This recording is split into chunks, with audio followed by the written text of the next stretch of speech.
is not funny. Where are the jokes? Where's the humor? I'm not even giving you time to think about this. I don't even care. This is I refuse to watch the Among Us series. I refuse to watch it. I refuse to watch that and Scary Movie in the same week. I don't care how much we have to fill an episode. I'm not doing it. I don't think you understand how stupid the concept for the Among Us show is. I don't want to see it. I don't want to know anything about it. You can stand there looking like Grumpy from the Seven fucking Dwarves all day long. I don't care. I ain't dealing with this crap. I didn't want to watch it either. You're crashing out at me I was going to force you to watch it. You don't have to convince me to watch it. I get it. I know you want to watch it. You don't have to convince me to watch it because I'm not going to. To be fair, it has Elijah Wood in it. Yeah, Elijah Wood. Who gives a Elijah Wood? Elijah Wood also started Spy Kids 3. I don't want to hear about Elijah Wood's career. Spy Kids 3 is a banger classic kids film. No, it's not. He played the guy who was on that. I'm sorry. Side tangent. That has to be the easiest paycheck he's ever had to cash in his entire life. He showed up in a CGI, pretty much Green Lantern style outfit, just silver. And then just like walks off set because he dies, and I guess spoilers for Spy Kids 3. But if anybody actually cares about that, I genuinely wonder what the easiest paycheck in movie history is. There's a few. There's some arguments from this year. There were some arguments from this year. Granted, I think they had more screen time than Elijah Wood in Spy Kids 3 did, but nearly half the cast of Mando and Grogu. Actually, I genuinely think that in terms of return on investment, I think that Pedro Pascal as the Mandalorian has a real case for the easiest paycheck of all time. He shows up for legitimately, I believe it was 1 day on set to shoot his on-screen stuff, and then he does voice acting work, which, mind you, yes, I understand voice acting work is difficult. It's a long movie, but he was easily the highest paid person on that entire production single-handedly, and when you talk about actual voice actors typically getting paid $25, $40, $50 an hour for 4 hours worth of shooting for an entire anime series versus Pedro Pascal getting paid, I guarantee you, at least $20 million. It's, shines a lot of light on that role. I'm not hating on Pedro Pascal. We've defended Pedro Pascal on this podcast before. I love Pedro Pascal. I think he's a great actor. Do I think he's a great person? That's up for debate. But he easily had one of the easiest and heftiest paychecks of the year. Are you trying to Google this information? I just tried looking up to see what people thought, because there's some clear options for okay, so I would say Pedro Pascal is a good option. However, I don't think that's true. When I look at a category of what is probably the most easy paycheck somebody's ever made in their entire life, I got to think about a performance that somebody didn't try. They just showed up, they took their money, and they ran. They didn't care, they didn't try, they didn't do anything. And unfortunately, at least Pedro Pascal tried. Unfortunately, he is a good Mandalorian. At least he didn't show up for the movie and cash in his paycheck phoning in a performance. He didn't do that. So when you think about stuff like that, you got to think about different options. I think a better option than Pedro Pascal would be somebody like a Chris Evans in Free Guy, who made a lot of money from a 5-second cameo, but that also doesn't count because. But was that a lot of money? I don't know. Maybe he didn't even get paid for it. Maybe Ryan Reynolds was like, "Hey, sure." That's the type of role that you get because you're filming on the same studio set and you're friends with Ryan Reynolds type of deal. That's what that comes from. Well, and speaking of Ryan Reynolds, in Ted, he has a cameo as Patrick Warburton's boyfriend. He doesn't have a single line, doesn't say a single thing. He smiles, holds the hand of Patrick Warburton, and walks across the screen, and that's it.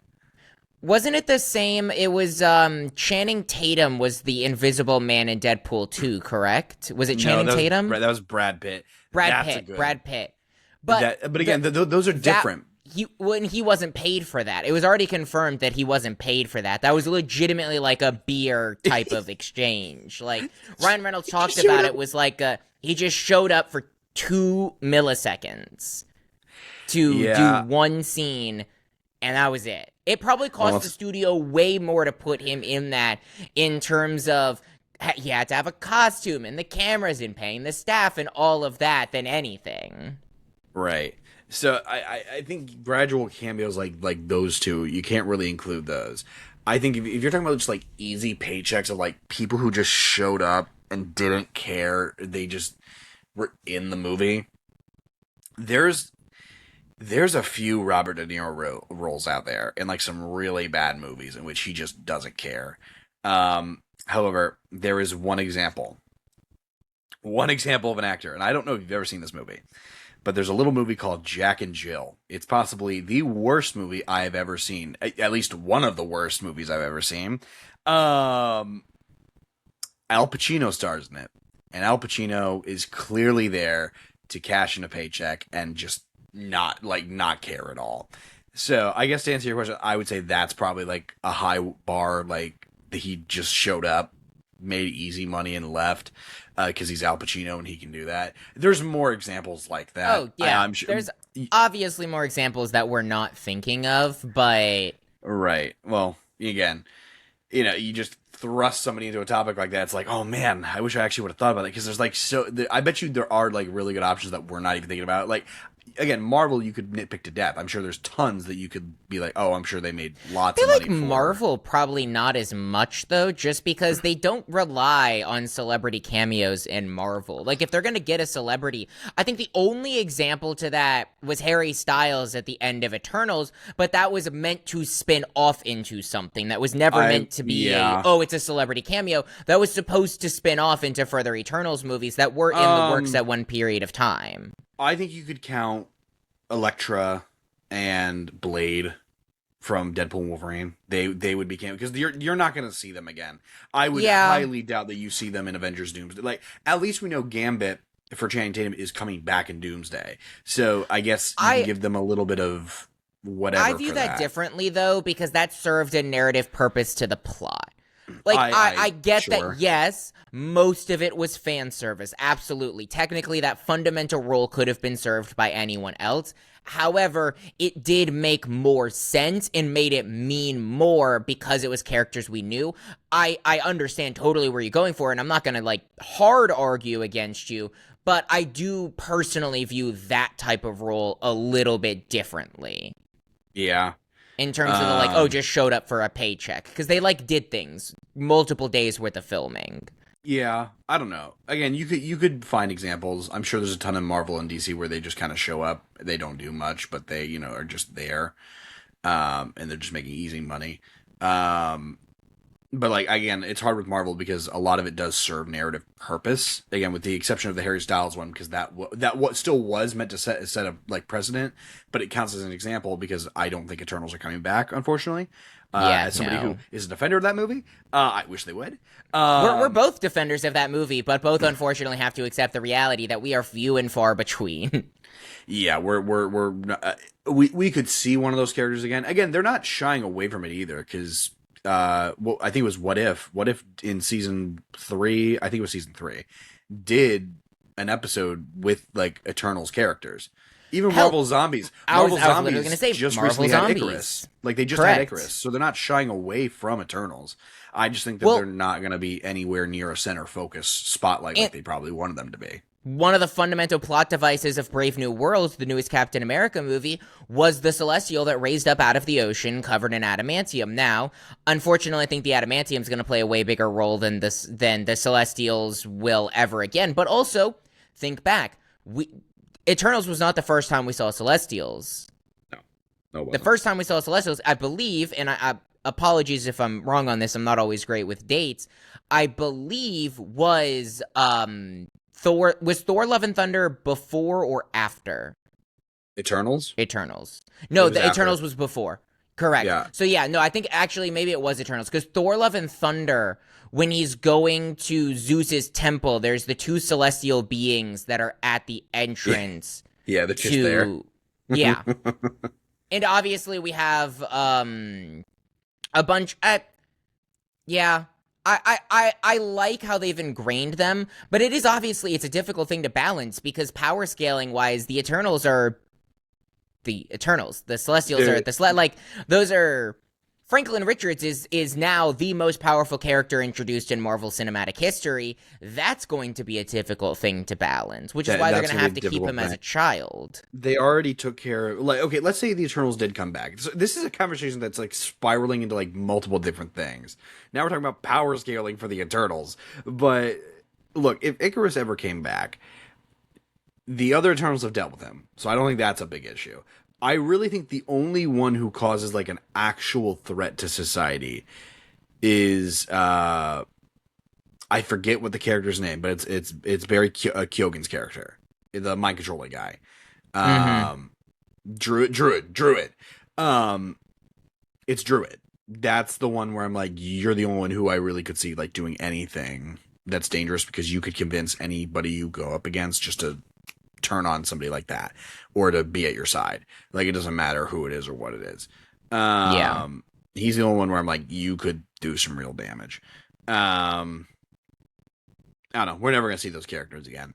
I hold out hope. I know that I shouldn't. Please, I know I'm only gonna hurt myself, but I think there's a chance, and I think it really... I mean, I genuinely believe that they will probably show up in either Doomsday or Secret Wars, mainly Secret Wars, because Secret Wars is going to deal with the fundamental rewriting of the Marvel Cinematic Universe, and if you don't have those types of characters involved in the fundamental rewrites of the universe, I think that'd be a little weird. Now, granted, they could get away with it because people don't care, other than hardcore Marvel fans, and even hardcore Marvel fans, most of them don't care about the Eternals because they didn't like the Eternals. Well, and let's talk about that first, because that is something that did happen this week. Everybody thought the trailer for Doomsday was going to drop this week, and it turned out to be. I didn't know it was going to happen. I never hold out hope for these kinds of things, but sometimes the internet's right, sometimes it's wrong. And there was only one creator that I follow that said that it was actually happening, and they believed it. So I was like, okay, it could be true because I believe this person, but we'll see what happens. It turned out to be a coffee shop, themed to the Doomsday, leaving references and things towards what we'll probably get in Doomsday or this or that, whatever. And I don't know. I saw that like what fellow was there. Yeah. I know there's like a bunch of influencers. Here's the thing that people don't understand, and it is fundamentals of marketing. What people don't realize, and what people are neglecting to think about, is we have another Marvel movie before Avengers Doomsday. We have Spider-Man Brand New Day.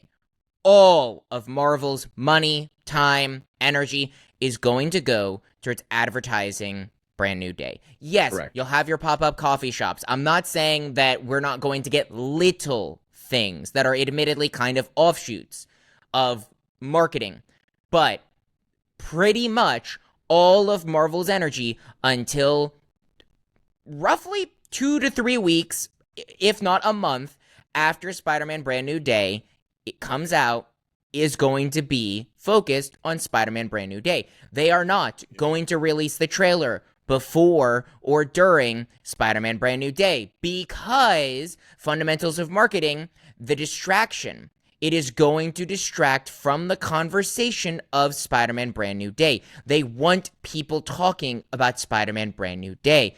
Doomsday has plenty of time to come out and get trailers and get release dates, or I mean not release dates, but like trailers and things like that. I am putting my foot down now. I am willing to make a bet even. We will not see an Avengers Doomsday trailer within a month of Brand New Day, because that is not how marketing cycles work. So I would believe everything that you say. And honestly, you could still be right. I'm not going to make a bet on it because I don't know, but I just heard this. And I even thought that they could do it like truly, but I heard it and I really kind of like connected with me, and it makes sense. You can still get people talking about Spider-Man. You can still get that. You don't have to release your trailer online.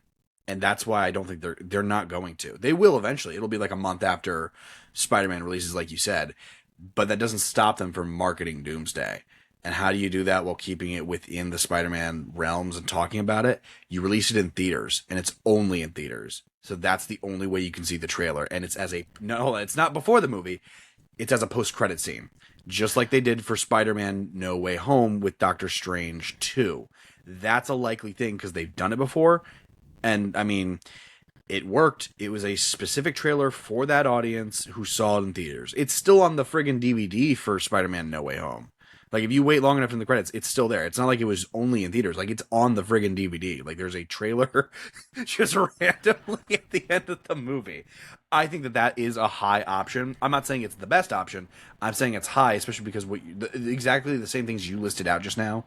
Like, you want to keep the focus on Spider-Man? Great. You can do that. You want to keep this on this? Great.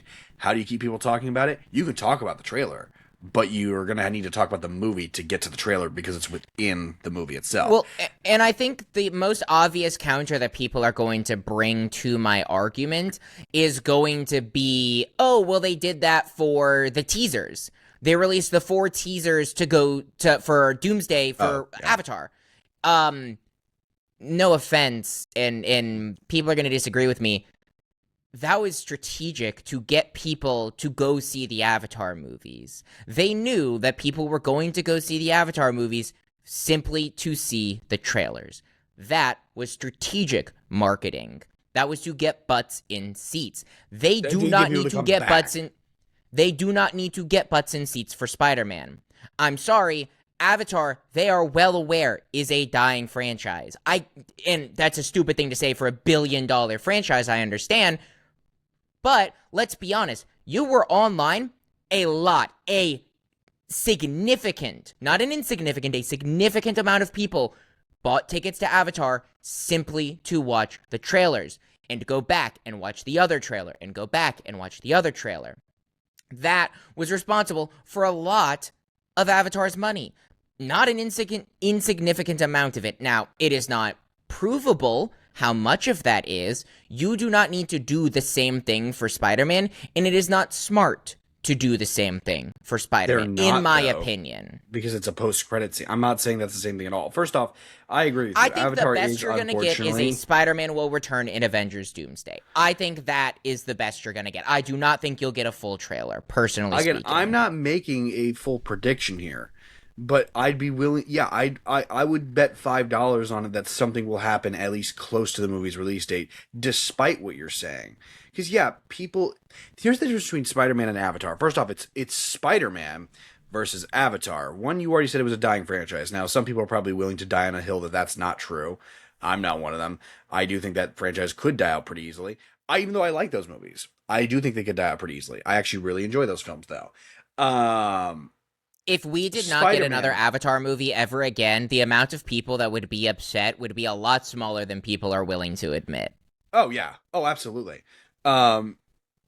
People ranted and raved for a sequel for years prior to that, but then they got the sequel, and now it's like, oh, okay, well, we got like. Well, and the sequel was just the original movie with a new coat of paint, and then they released a third one, and it was just the same movie with a new coat of paint, and that's all James Cameron knows how to do with the Avatar franchise. Again, it's okay. I enjoy them. I think they're artsy. I think they're fun. I do think they have good character development, but that's neither here nor there. That's not the point.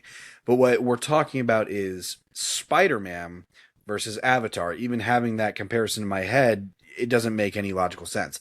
People are going to the theaters to watch Spider-Man for the sake of Spider-Man. They don't need a trailer to get their butts into the seats, especially to come back doing it, which is also why, sure, they don't need to put the trailer anywhere near it to talk about it, but they could, and I am being completely honest here, I don't think it's going to chase away the talks of Spider-Man. Especially with what we've already heard about, like, early showings of this movie, or, like, pre-showings of it for, like, test audiences and whatnot, and how people are really enjoying it. I've avoided those, so... I've heard very little about it. All I've heard, I heard one thing saying that people are really enjoying it. I didn't hear, like, if they said it was, like, the greatest of all time. I just heard people say that they liked it, which is enough for me. I mean, it's one of my most anticipated movies of the year, so yeah. Correct. I hope it's good. But you get my point. You don't need anything to get people's butts in seats, which honestly also makes me think why it would be a good time to drop it, because it's not going to matter if you drop it then, as opposed to whenever. Also, when you do get to that late July release, how many months is that until Doomsday? Because Doomsday is on December, I want to say it's the 18th. 5 months. It's 5 months? Roughly 5 months. That's, first off, I think you saying waiting a month, getting 4 months before official, like, full trailer release might be not cutting it close, but it's not cutting it close. They started marketing 2 years before the movie came out. For Marvel. I think for Marvel is cutting it close. I think no, because that's easily provably false, because how long ago did we get the Spider-Man Brand New Day trailer, and that movie comes out next month? Roughly 4 months. That trailer came out about a month and a half ago. Sorry, keep going. April. It was about 4 months June, before the July, movie came out. Five. It'll be 5 months. When did the trailer come out? March, April, May, June, July, and if you really want to push it, because it is July 31st, you could technically say that's a new month with August. You don't have to if you don't want to, but technically that is 5 months. We're splitting hairs. We are literally splitting hairs with that. I just think that I think about a month after, you will get the full online release of the trailer. I think that is something I am willing to stake my claim on. Well, I'm willing to stake my claim that it still would be shown in theaters, but you're not going to get an actual release until much later down the line. Again, not to get people in seats, but as a nice surprise or a nice cherry on top at the very end of, like, we just saw Spider-Man. As a post-credit scene, let's see the Doomsday trailer. I just think that there's a lot of things that could point to that. But my thing is, though, it's not gonna. If they release it in theaters, they know it's. There's been a really big problem, and we can even rant about this. We have 2 movies to talk about today. One of them, it's gonna be a 5-minute conversation. I'm gonna warn you now. We're just rambling. We're having fun here. We're talking about shit.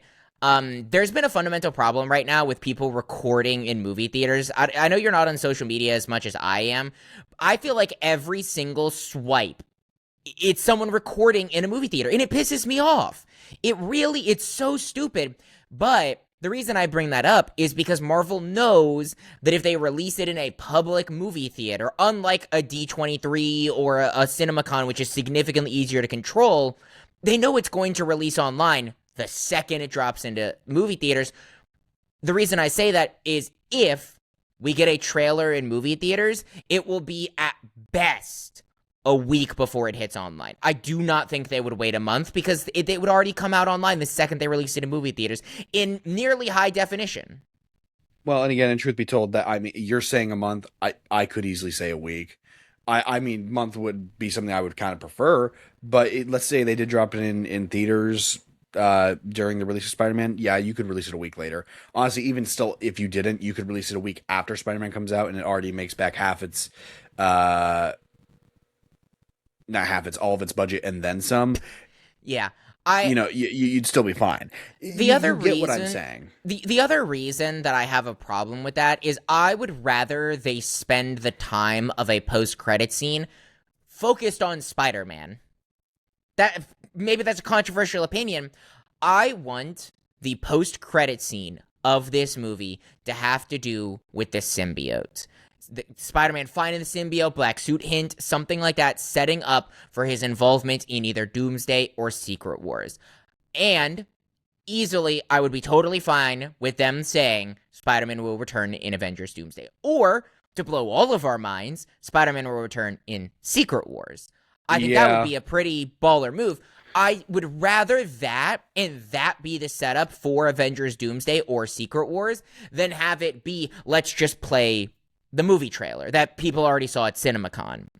Well, again, it's one of two things, because if they did the ending that sets up the symbiote or whatever, again, that was also the post-credit scene of No Way Home, was the symbiote being in the MCU, so now we have a reason for this symbiote to exist.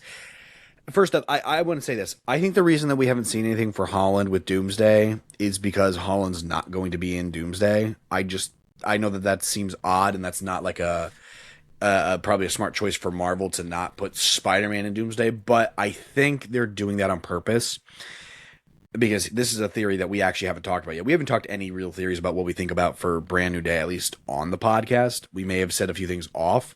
I do think that Peter is going to die at the end of Brand New Day. I think the symbiote is going to be the thing that brings him back, which is where we get Black Suit Spider-Man, whatever, which will be a thing and a factor to play in Secret Wars. not in Doomsday, because See, I don't think they're going to.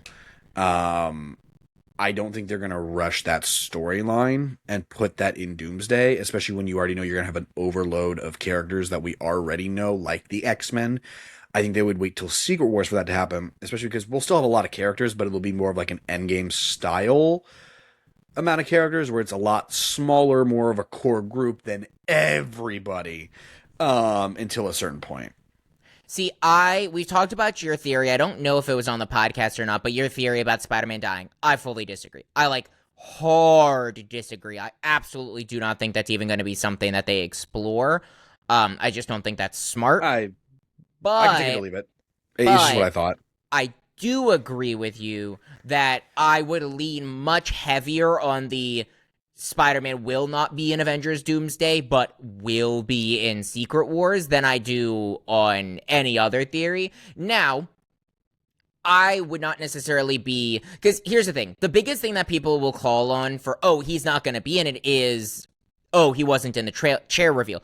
They've already confirmed there are characters that weren't involved in the chair reveal and that we won't see until the movie comes out. And I think a big, easy reason you could point to is that could be seen as spoiling Brand New Day. Sure. Like, if you announce that he's going to be in Doomsday, you kind of spoil Brand New Day, which I Sure. think would be very stupid, and I'm glad that they didn't. Now, again, the easy way to remedy that is, at the end, Spider-Man will return in Avengers Doomsday. Boom. Problem solved. He will return. Even put a little chair with a Spider-Man on. I don't care.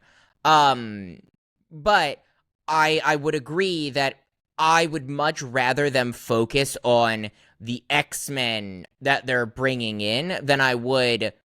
Spider-Man's my favorite character. I want every opportunity to watch Tom Holland's Spider-Man that I can, but I don't want that to be at the detriment of the movie, and I think we're already towing a line of too many characters. Spider-Man's not a character that's needed for this story. He's needed for Secret Wars, depending on how they take Secret Wars, but he's not needed for Doomsday. He is. I think he's just a necessity for Secret Wars. Like, I'm not saying it's like the same as Doom. Like, Doom is a necessity to tell that story, but I mean, I'm pretty sure Peter's like a big part of that story, unless I'm like trolling and thinking about something completely different. It really depends on what elements they're taking from, because there's two different Secret Wars stories. There's Secret Wars 1 and Secret Wars 2. Secret Wars 1 is where Black Suit Spider-Man is introduced.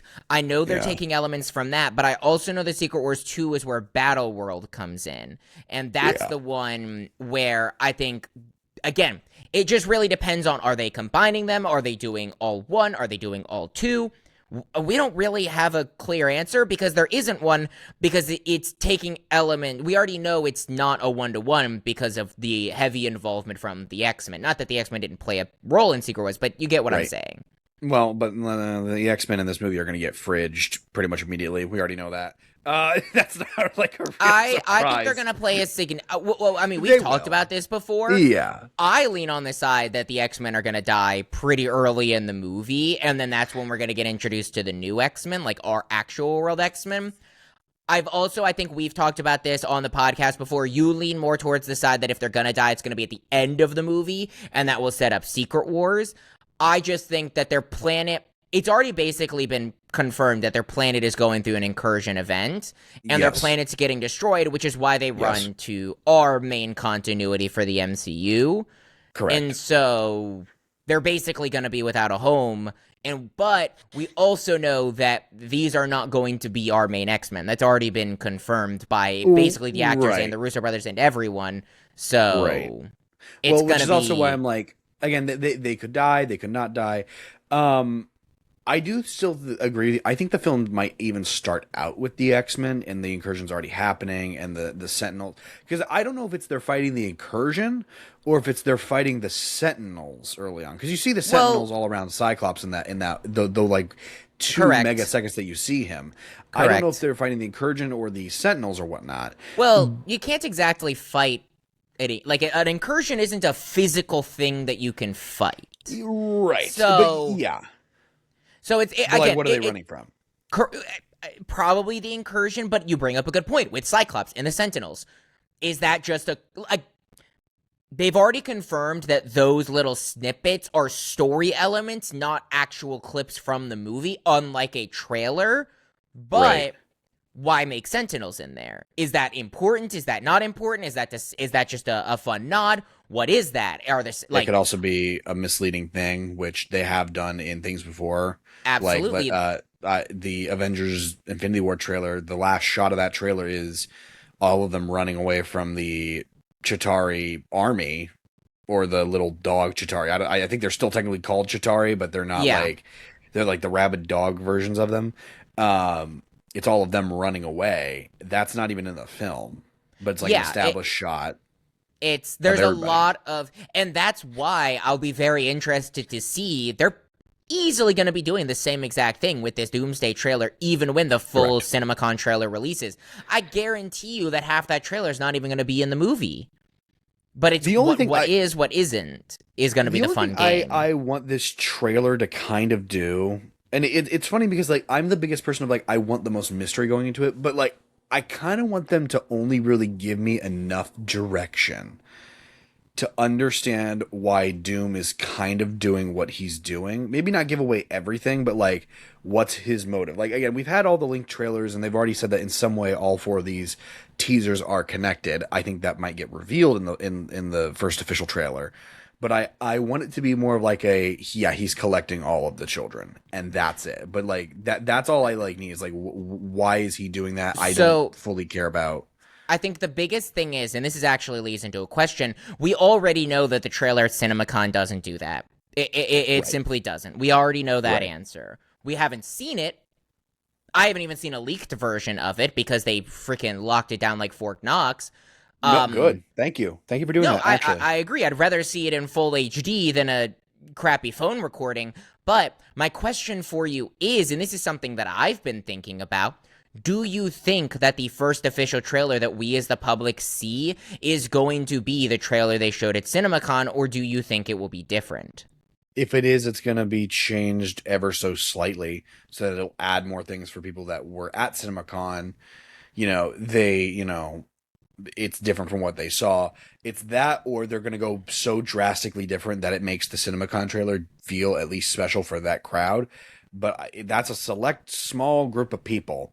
I don't think that they're going to care about that as much as they want to just give everybody what they saw and just changing a few things around to kind of give them that, like, okay, well, this is what we saw.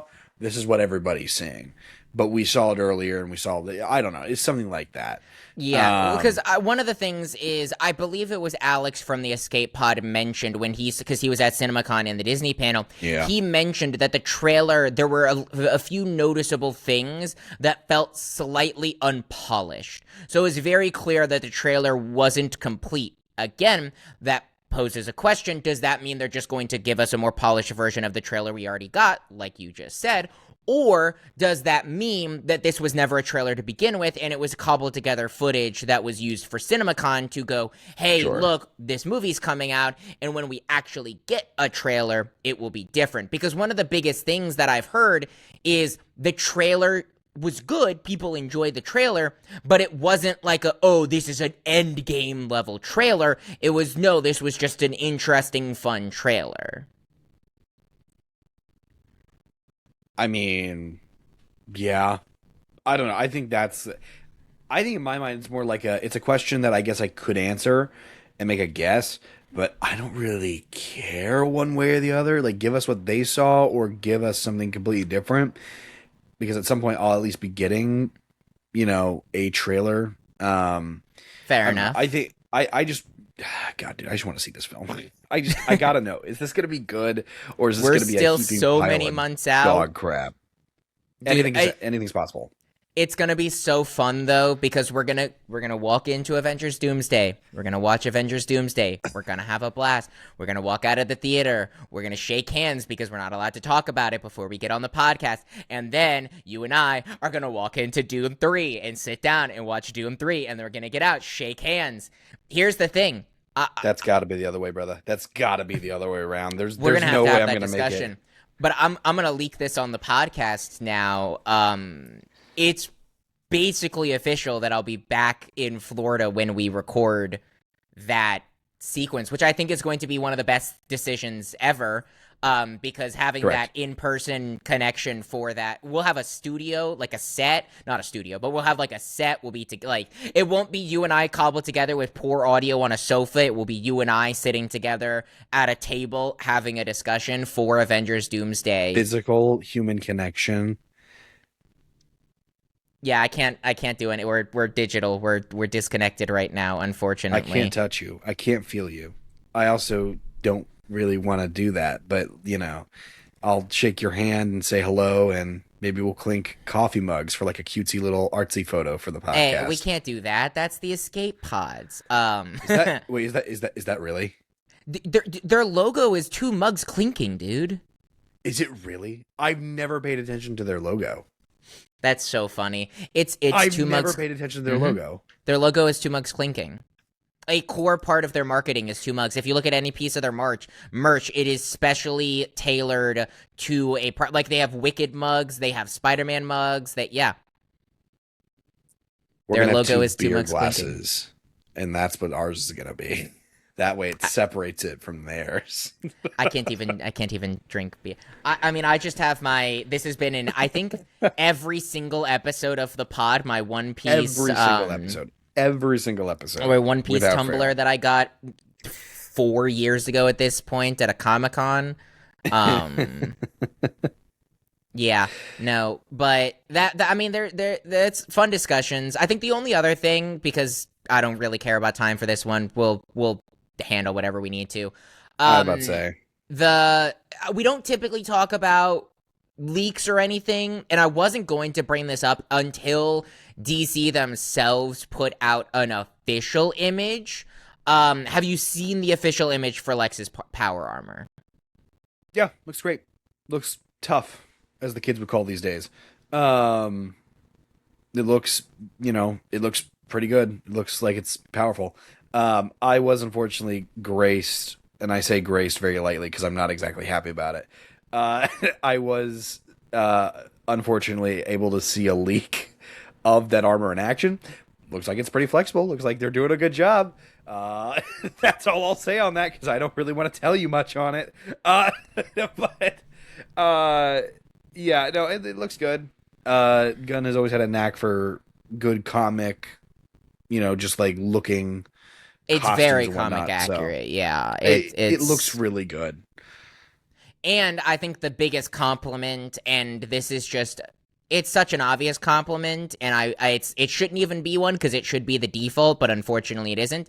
It is fully practical, and it is fully practical, which is just the biggest plus in the world. Like there's not even an ounce of CGI. Maybe there will be a few little dabbles of CGI when it actually drops, but like it is a physical. Will be. There will be. You can't really do Superman flying scenes or flying in the air action sequences without it being at least somewhat CGI. I don't count that. I just mean like physical parts of the suit. Oh yes. Yeah. It'll be practical, which is thank God they chose that. If it was CGI, I wouldn't necessarily be worried because again, Gunn does a good job at making CGI work. I've still yet to see a film where it really doesn't work necessarily. Half of the Guardians are CGI characters. Well, I guess not half. Rocket and Groot. Well, I guess if you're going in terms of the first movie, yeah, it would be half pretty much, or close to half. Because Gamora isn't CGI, Drax isn't CGI, Quill isn't CGI, but Rocket and Groot are CGI. Fully CGI. Cosmo.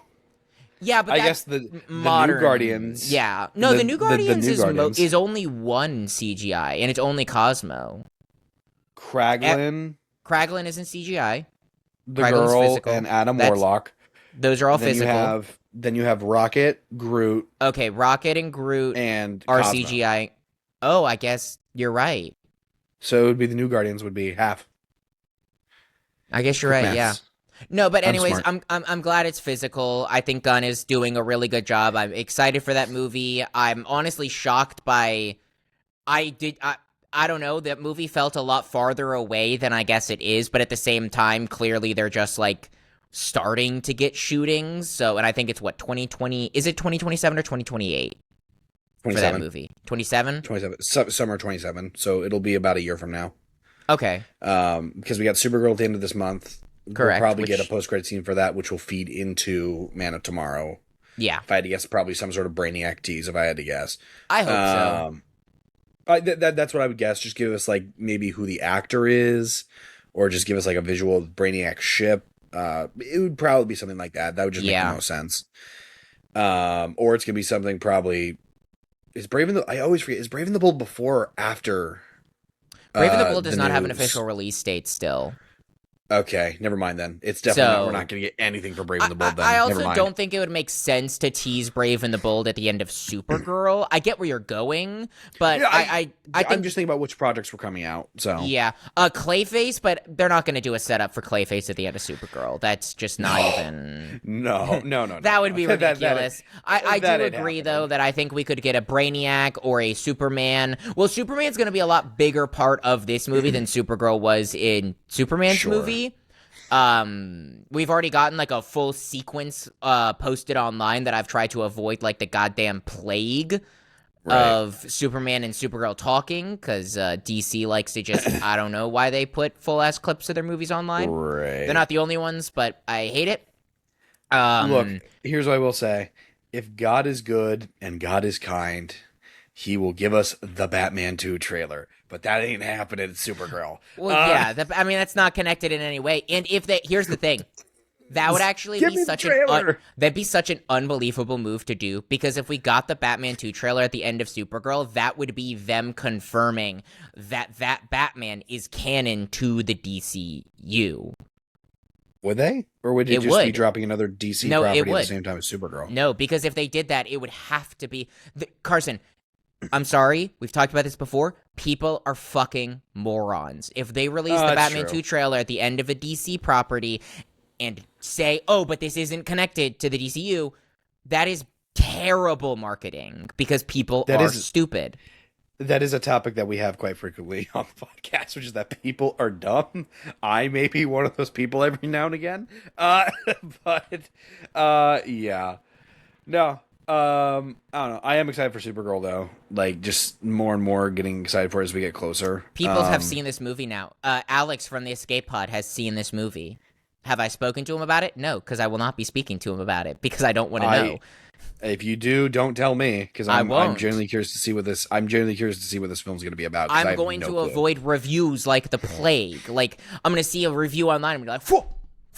Like, I do not want to know anything, just like I have for the Odyssey trailers, which, again, I've booked my ticket for the Odyssey. I'm going to see that movie. My goal is to see that movie twice before we record the podcast. That is my goal. It is a 3-hour movie.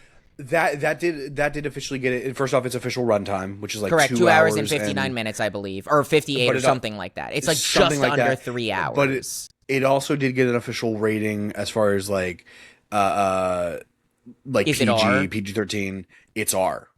That's not surprising. That's not surprising.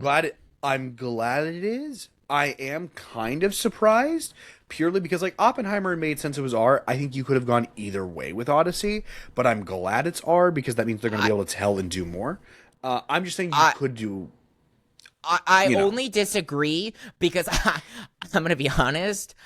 I would much rather and think it would make way more sense for a PG-13 Oppenheimer than it would a PG-13 Odyssey. Like, I'm going to be honest, if this movie was... That's great. I'm sorry, that one's actually crazy. Okay, Carson, let's run through what made Oppenheimer rated R. There was boobs in it twice for an extended period of time, and they dropped some F-bombs. Cut down on the F-bombs and take out the sex scene, or make the sex scene not show boobs, and you have a PG-13 movie. It is a documentary movie, basically. The Odyssey is a war movie with the Greeks fighting monsters.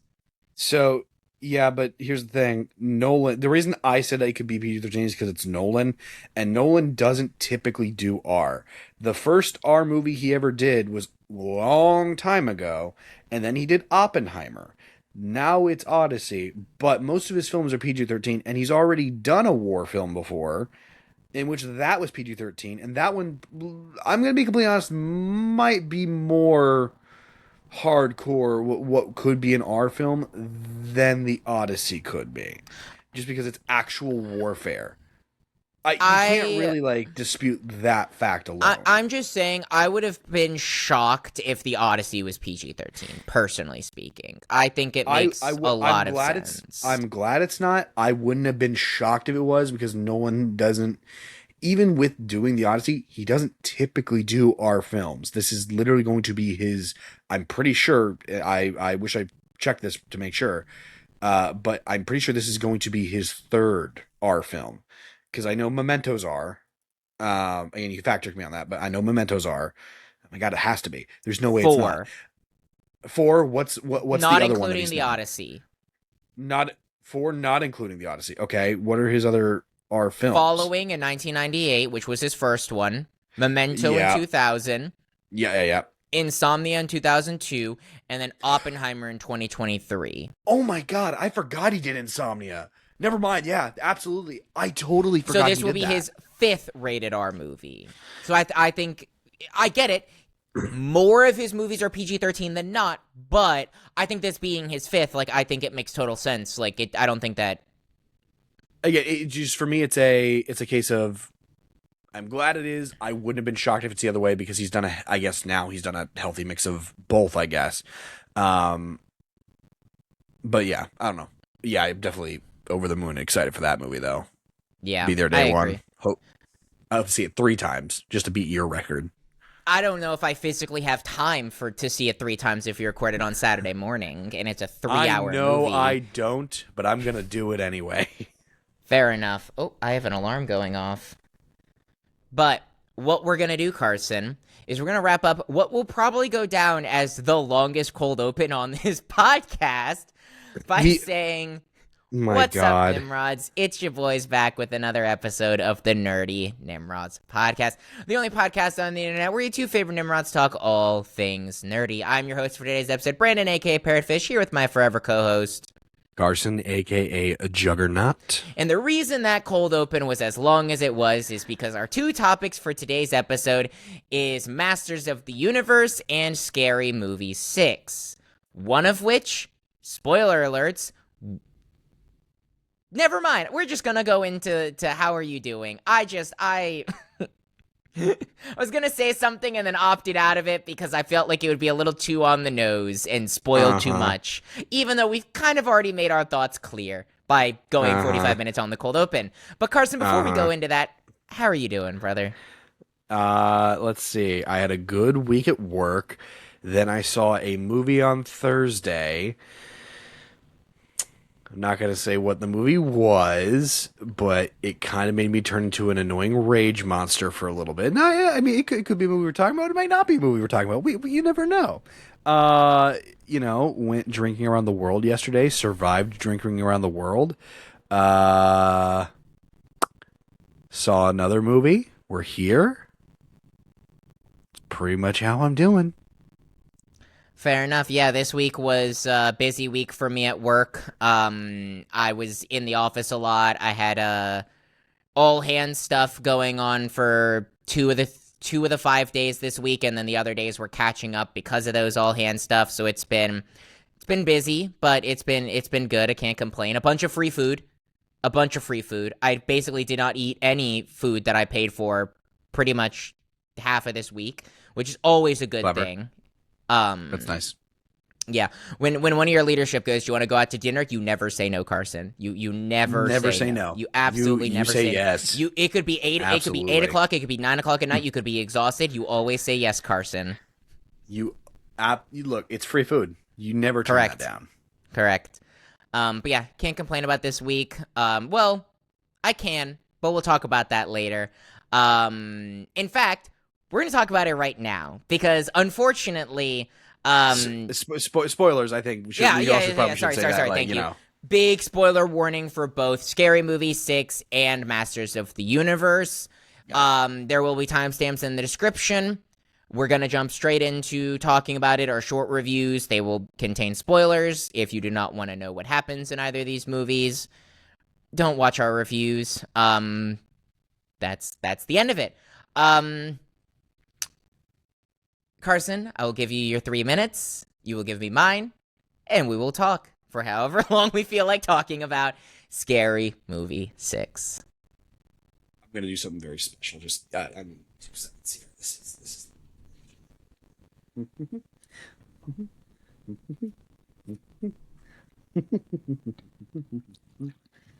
Yep. Ugh. Scary Movie 6 is one of the worst movies I've ever seen in my entire life. It's real bad. I don't have much to say on it. The acting is bad. The writing is bad. There is nothing remotely interesting in this film that happens at all. It parodies everything, but it does it so poorly that you can't even comprehend what's happening on the screen. You sit there staring at your watch the entire time. You don't know what's happening half the time because it's just randomness from randomness, which I get Scary Movie always has kind of been that. But these movies aren't A-plus comedy movies. Speaking of comedy, it's not here. This movie commits the number one cardinal sin of a comedy movie, which is that your comedy movie is not funny. Where are the jokes? Where's the humor? There was one scene in the entire film that I actually went, this is funny. I had a chuckle, and then it went right back to shit. And I can tell you why that is. It's because they keep going on the bits and going, and there's no end point in sight. I love Sinners. It was my favorite movie of last year. Naturally, I was excited to see what this film did when it came to parodying that. Why are we going on for like 5 minutes with the one dude in the church? End your bit. Why is the freaking white chick's girl in this movie? Makes no sense. This movie has earned a special place in my heart because I'm giving it a letter grade. This movie gets an F. It is one of the most obscene movies I've ever seen in my entire life, and I can't possibly recommend anybody ever see this ever.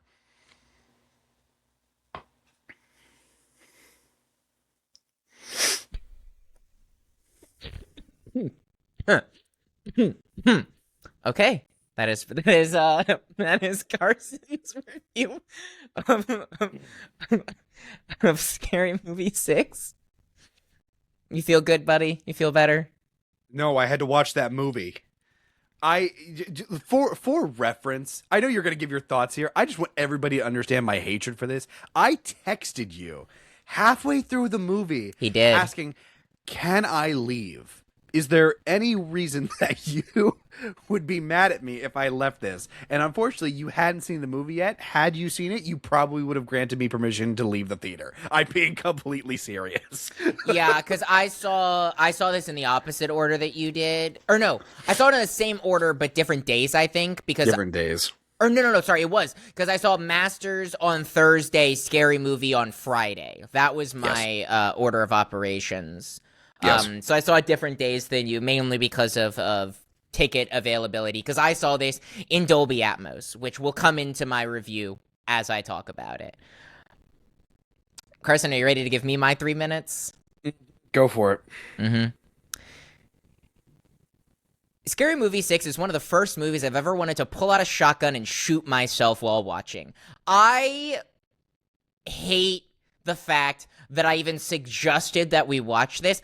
I think that the first Scary Movie had some good chuckles in it. I genuinely think the first Scary Movie, while being a bad movie, was pretty fun bad at times.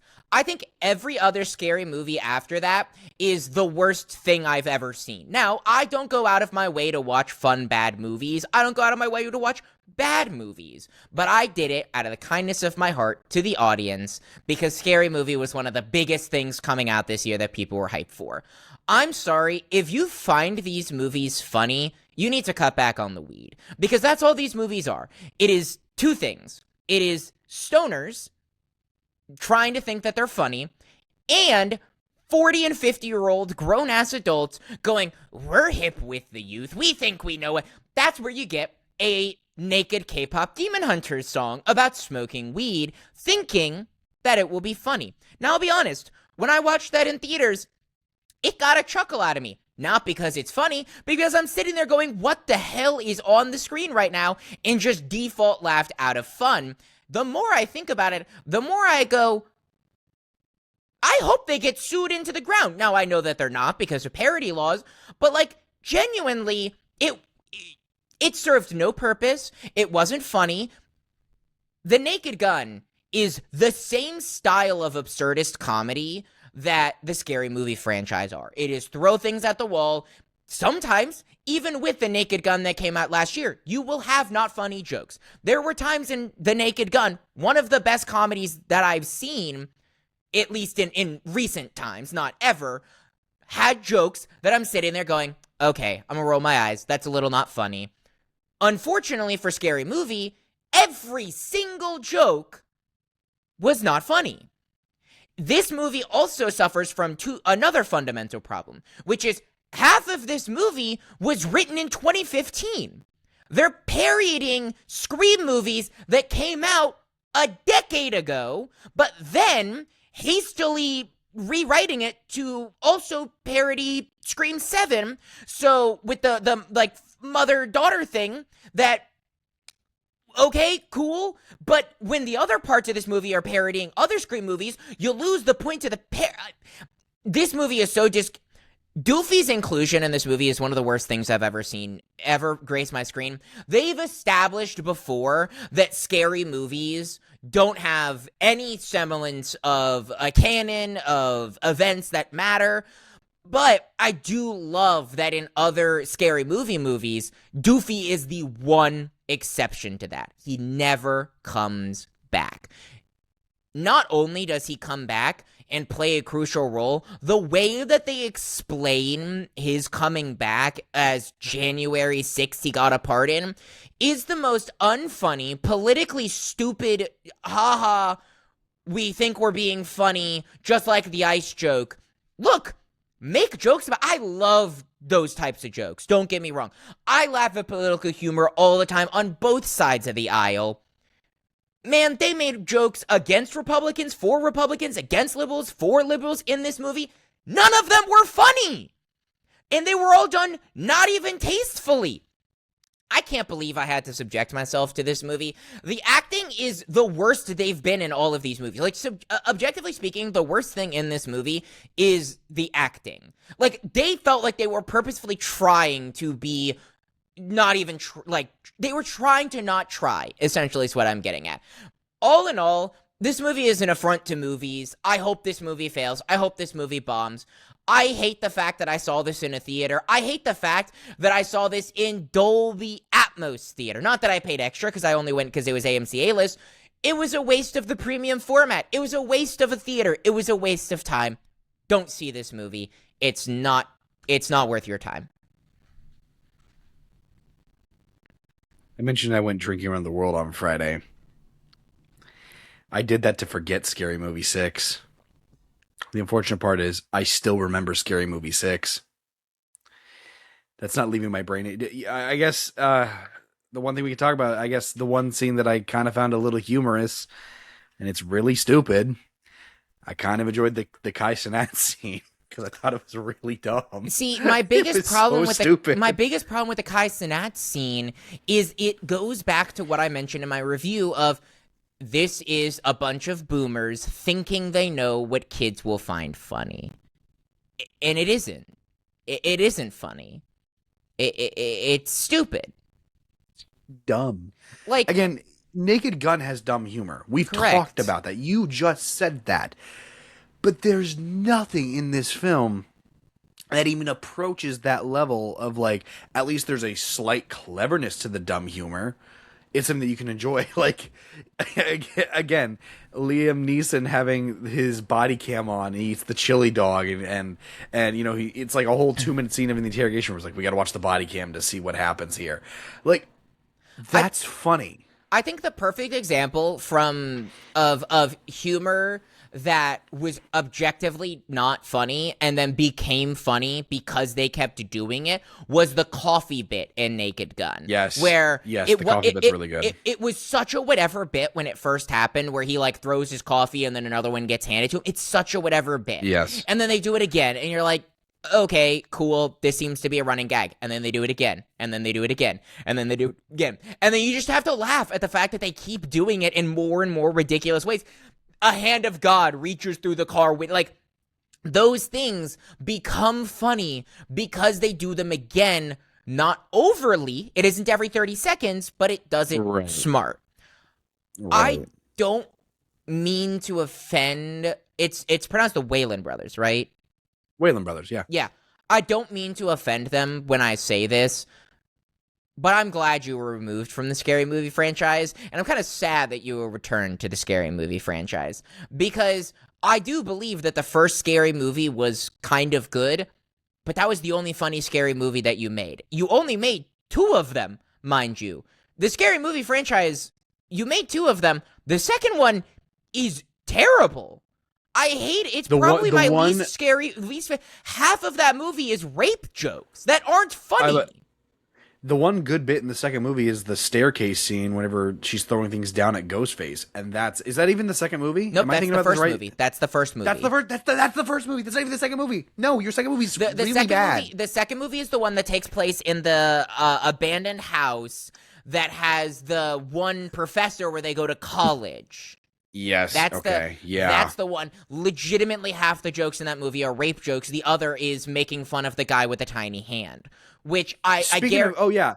Did you stay for the end credit scene? I guarantee you didn't. Didn't even stay for the end credit scene. They had an end credit scene with that character. Well, I know they had a scene in the movie. Correct. They had an end credit scene that was an interrogation scene with him and the officers. Okay, well, and I know what horror movie that was referencing Longlegs. That came out in 24. Longlegs came out in 24. It was a good time. I really liked that movie. It was one of my favorites of 24. Why is he in this movie? What was the purpose of that scene? It meant nothing. There was cameo no purpose that no one cared about.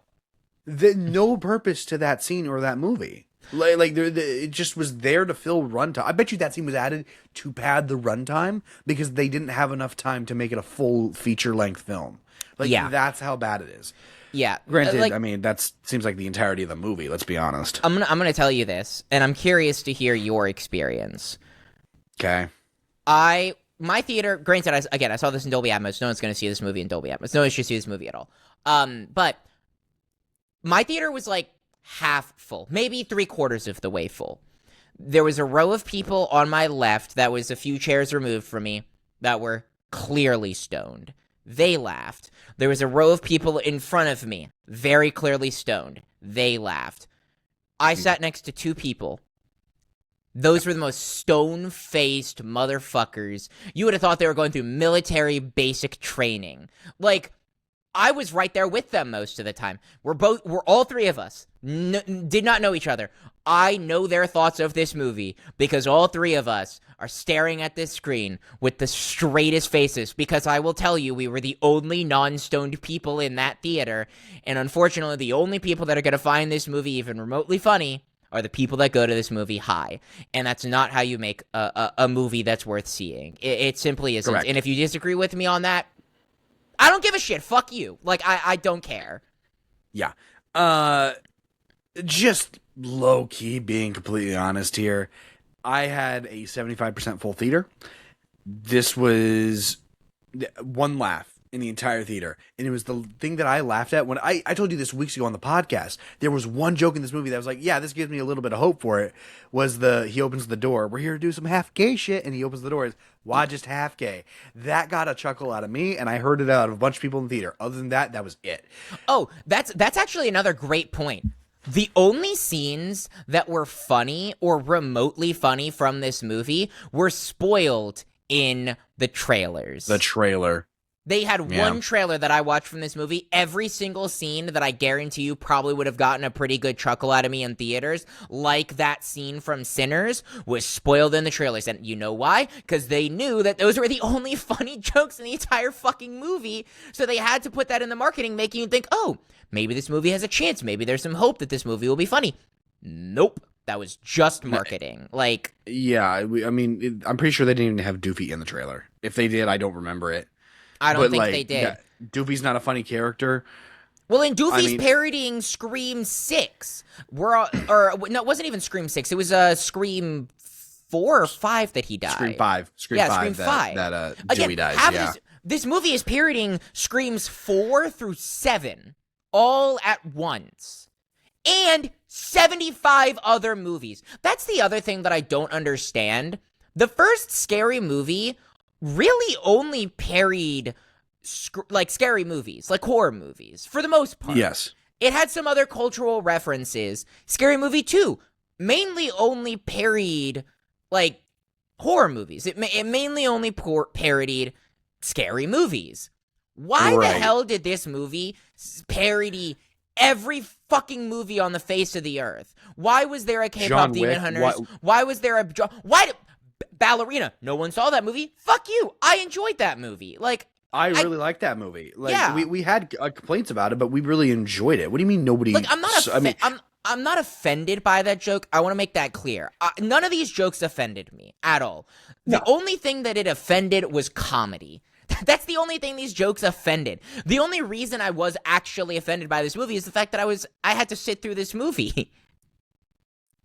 I did something that I hadn't done in a long time. I am on Letterboxd, but I don't ever like really rank or review films. I hadn't done something since I watched Tron Ares, which, in case you're curious, Brandon, Tron Ares is God's gift to humanity. Glad you came around. Scary Movie 6 is the worst thing I've ever seen. I don't know why I ever had any doubts for Tron Ares. Tron Ares is a 10 out of 10 Oscar award-winning film. Because Scary Movie has proven that there's just something so much worse. I'm curious. Have you seen all of the other Scary Movies?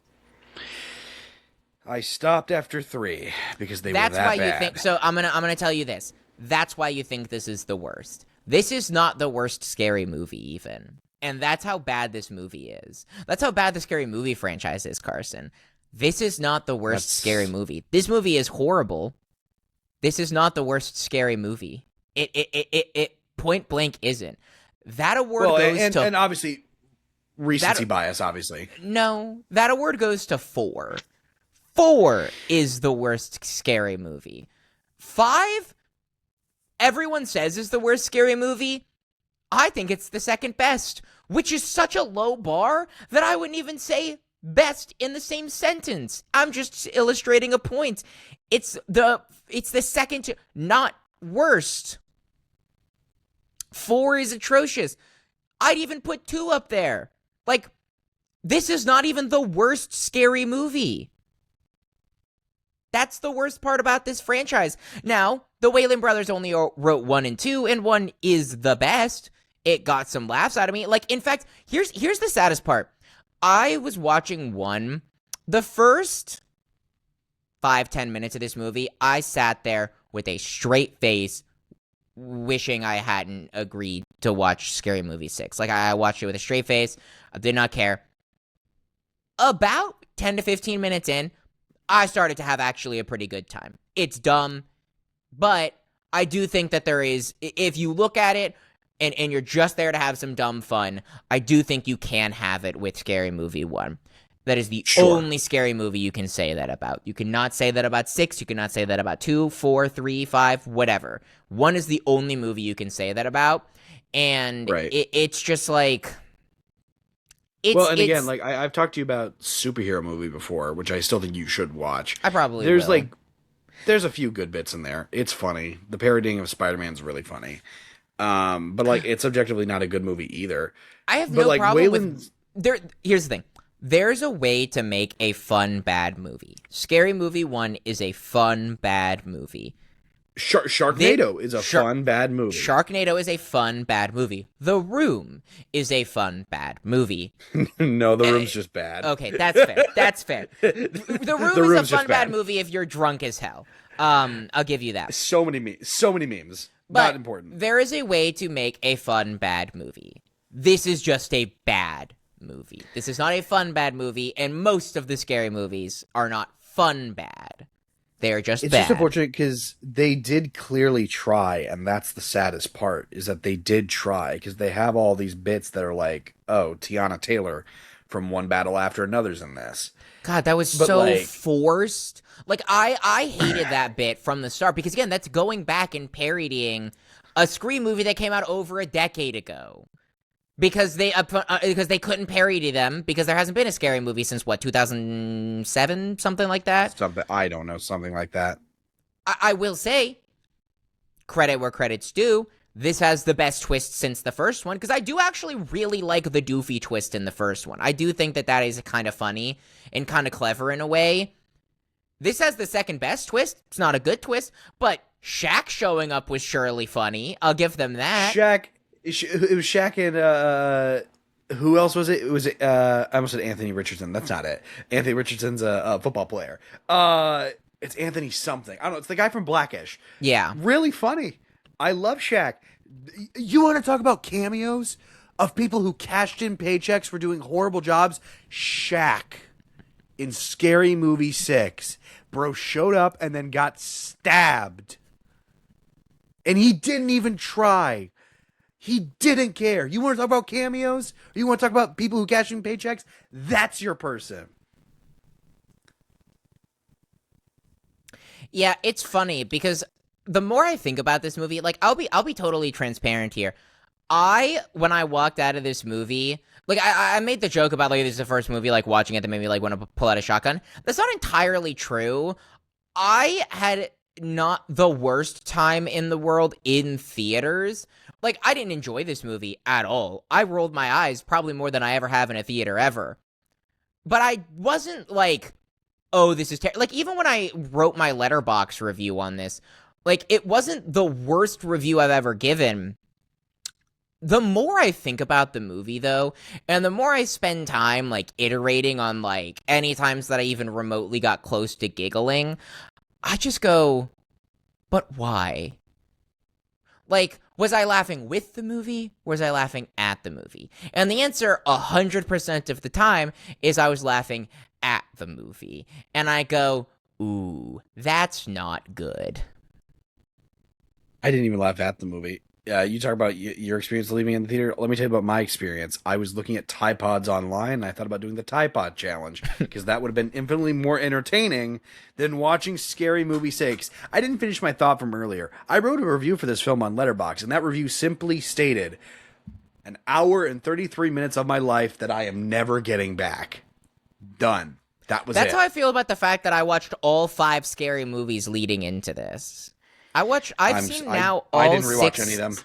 I have now watched all 6 scary movies. Carson, each movie's an hour and a half. If you do the math on that, I wasted nearly, or like what, 8.5 hours of my life, a full working business day of my life. Now, I'll be totally honest, I was working while I watched them, so I wasn't fully paying attention. But for the first 2 or 3, I was. I've now wasted 8.5 hours of my life, nearly, somewhere around there, watching these movies. Let me talk about something else now. Like, I don't think that I'm not even going to try to hide this. This is by far the worst movie I've seen this year. Like, I didn't like The Bride all that much. I didn't like the drama. This movie is just so bad. I don't. I'll actually tell you where it is. Now, granted, I might move it after we finish reviewing it, because, again, I typically have to sit on things after I review them. But I can tell you where it's ranked right now. If you give me 1 second. I have it my 3rd least favorite movie of the year. I'm probably going to move it to be my 2nd.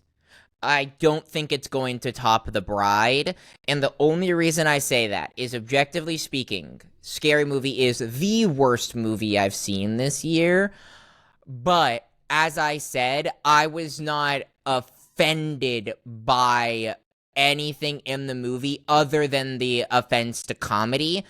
Like, The Bride, like, objectively offended me. Like, I felt offended that I had to watch that movie and the waste of potential from some of the best working actors and actresses of our time.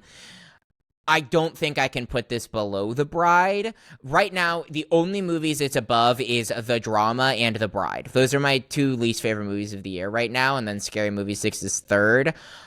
As much as I dislike The Drama, and I do still think it is objectively a terrible, like, story, I would be willing to say that I'll say this right now, Scary Movie is a worse movie than both The Bride and The Drama. The only reason it's above them is because both of those offended me more than Scary Movie did. I know you don't agree with my points on those movies. We talked about that on our reviews, but it's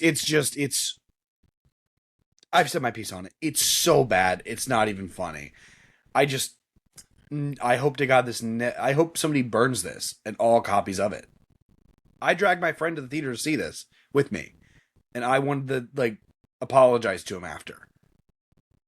What did he think? I don't think he hated it. I don't think one drink was enough, honestly. I should have had way more than that. You had too much alcohol yesterday. You're cut off. Can we talk about Masters of the Universe now? Yeah, we'll talk about Masters of the Universe now. We'll talk about Masters of the Universe now. I'm gonna be honest.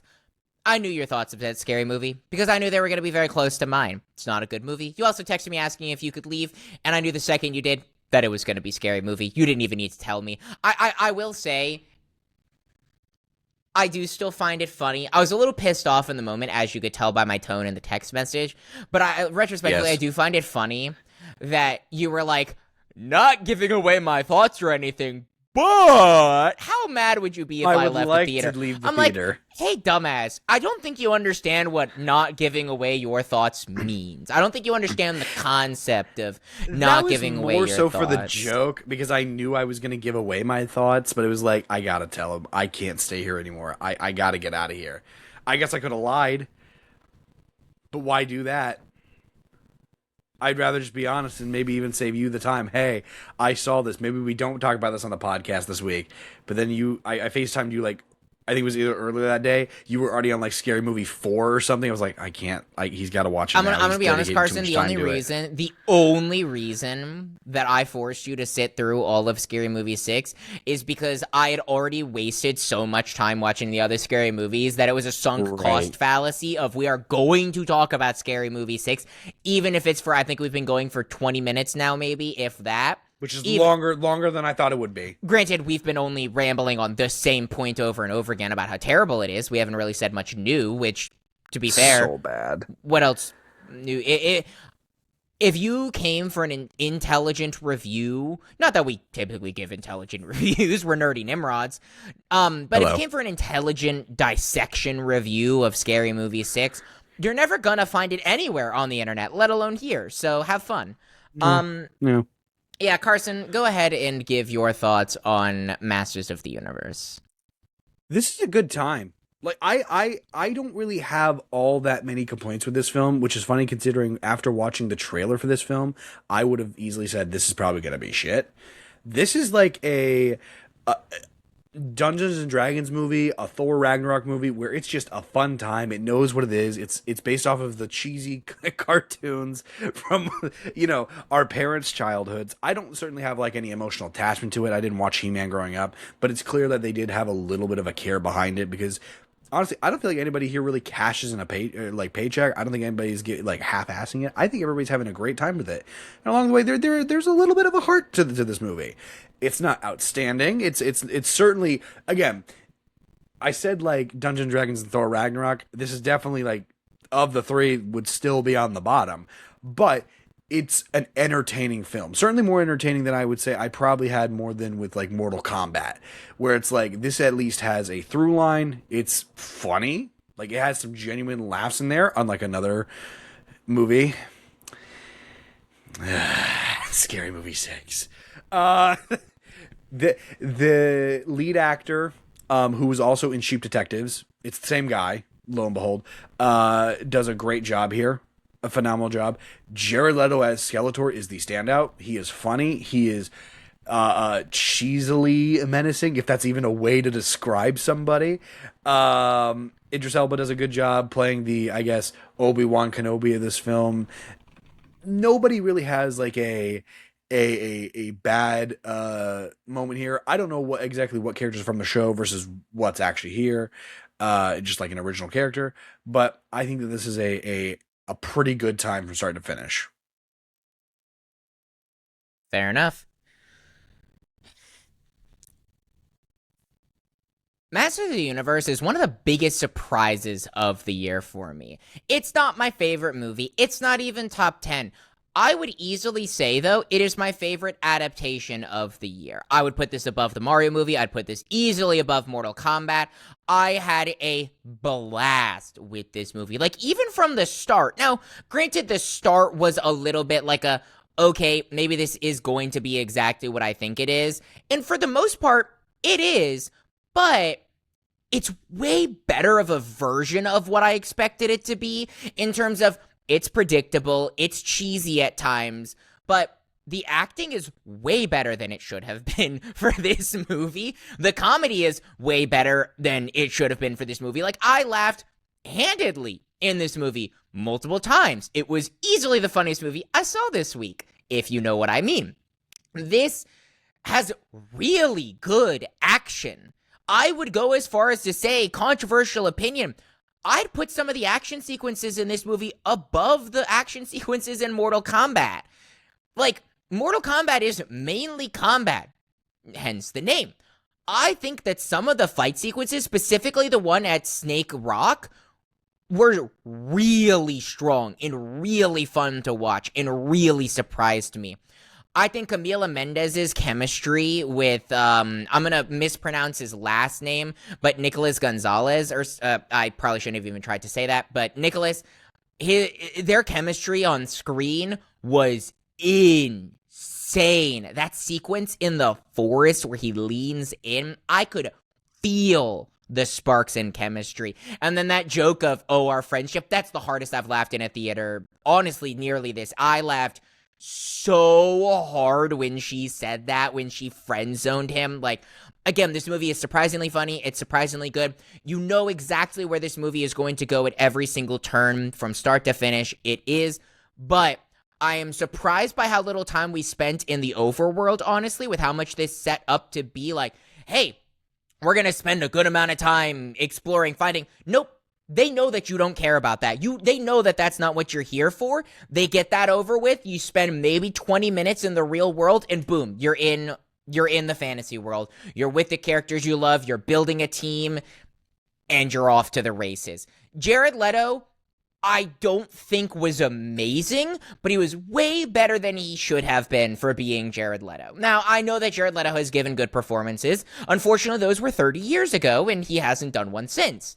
I would say this is one of the better Jared Leto performances. Now, I do want to point out for anyone saying, oh, wow, he was amazing, 90% of this performance was CGI and a modulated voice. That was barely even Jared Leto's voice. So it's kind of hard to say Jared Leto did a great job when admittedly it was the people who did the voice modulation and the CGI artists that did a phenomenal job. I know he was in the suit and he had the mannerisms and stuff. Like, we can give him credit there, and you can make the argument, well, you're just hating on Jared Leto for no reason. No, I do objectively think, like, he gave a good performance and he was better than I was expecting, but I don't think this was actually that amazing or right home of a performance. Especially when, like, Idris Elba gave, like, way better of a performance than any, like, Idris Elba came up acting like he was going to win an Oscar for this performance, especially in the beginning when he's, like, fighting that one dude. Like, I don't care about any of the characters, and my theater lost their minds at certain moments that I didn't really care about, which were presumably, like, hints at Masters of the Universe, like, further lore that admittedly I have very little connection to. But, like, I think that this movie was way better than it should have been. Again, not top 10, but way better than it should have been. Yeah, I think it's probably fair to start with, like, the thing that you and I kind of already both agreed on. I didn't go too in depth in my initial thoughts, but yeah, the plot is completely predictable, start to finish. Yeah. I think there's probably like 10 minutes of this movie you could have shaved off. Probably it's a long movie. I will say you could have shaved off at least like 10 minutes of this film, though. Like, I objectively. agree. I will say I was surprised because when I saw that this movie was 2 hours and 10 minutes, I'm like, oh my God, where the hell are they going to find 2 hours and 10 minutes worth of story? It really didn't drag nearly anywhere. Now, I agree. You could have probably shaved off 10 minutes, but honestly, the beginning. I would say when they're in the human world, I know you have to set up where Adam's been, but like even still, it's like I disagree mainly because like to me it was so quick. Like, you have the scene at the date, you have the scene in the apartment, you have the scene in the workplace, and then you have the scene in the store, and you have the scene in the On apartment the again. bridge. Or at the bridge. And then the fight scene on the bridge. Yeah, all of it. That, all in all, maybe 20 minutes worth of runtime. I think that's all you needed. I don't think you really could have shaved off anymore, unless you wanted to cut down that bridge scene a little bit, which I wouldn't say dragged, but that would be the one place I could say you could cut down. But, like, for instance, like the date scene, very quick, very funny, in and out, establishes our character, acts as the over monologue to explain the world. Right. I thought all of that was really funny, but I do think that there were certain moments. Another thing I didn't say during my initial thoughts, that I wish I did, but I was already rambling. This movie looks way better than it should. Like, the effects in this movie, incredible, really good. There was one scene, or one sequence, I should say, that didn't look good, and I'm curious to see if you agree with this. For whatever reason, the forest chase sequence looked unfinished compared to how good the rest of the movie looked. There's actually a lot of sequences in this film where it is mostly like exterior, not so much like the creature animations or their minor things, but like the setting locations when they're CGI'd look a little off. I thought the city, I don't know if that was shot practically or not. I didn't really pay attention to that all much considering I was just watching the creature and whatnot. But if it was CG, it looked fine. The outside, not the inside, because obviously it's practical on the inside, but the outside of Skeletor's lair doesn't look very good at times. The forest fight chase sequence, all that's a little rough. I still had a fun time with it, but it was a little rough. And then early on in the movie, when they're describing the land, what are they called again? Eternia? Yeah, Eternia. Thank you. You didn't even say it. I don't know why I said thank you. Eternia is... it looks cheap at times. Again, unless it's like close up, they didn't put as much detail into it. And I heard somebody say this, and it was actually funny enough. It was about this film, and this was like after they like talked about it. I don't listen to a lot of thoughts on it, but when they said this, I was like, honestly, it's kind of true. People aren't going to get nearly as upset about CGI like this anymore, because this type of CGI has kind of become the norm. Like, you look back to 20 years ago when you look at something like Dead Man's Chest. That CGI is nowhere near outdated, and that looks incredible. If you haven't seen that in a while, look up a photo of Davy Jones. It looks, I mean, photorealistic. Like, you could tangibly touch Davy Jones right there, and it would feel real.